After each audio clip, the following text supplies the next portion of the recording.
আজ হোক আর কাল হোক হিন্দুস্তানের বিরুদ্ধে জিহাদ মুসলমানদের হবে। আর জিহাদের মধ্যে আমি যেতে পারি আর না পারি, আপনি যেতে পারেন আর না পারেন, আমি বাঁচি আর মরি, জিহাদ একদিন হবে, জয় তখন একদিন মুসলমানদেরই হবে।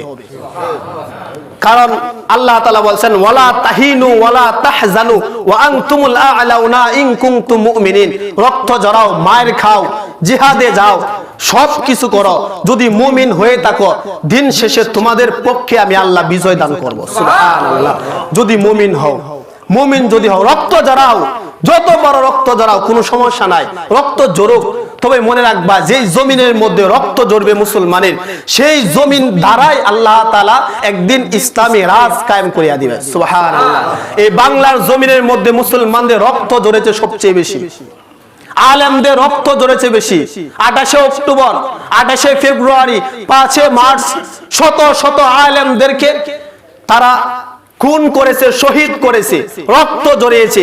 হাজার হাজার আলেমদেরকে, নিরপরাধ আলেমদেরকে তারা জেলখানার মধ্যে, অন্ধকুশিনের মধ্যে, জেলখানার মধ্যে, আয়না ঘরের মধ্যে রেখে অপরাধী সাজায়া, নিরপরাধ মানুষগুলাদেরকে তারা অপরাধী সাজায়া মৃত্যু দিয়ে দিয়েছে, শহীদ করে দিয়েছেন। আল্লাহ বলছেন ভয় পাইও না, টেনশন করিও না, ওয়ালা তাহিনু ওয়ালা তাহজানু ওয়া আনতুমুল আ'লাউনা ইন কুনতুম মুমিনিন।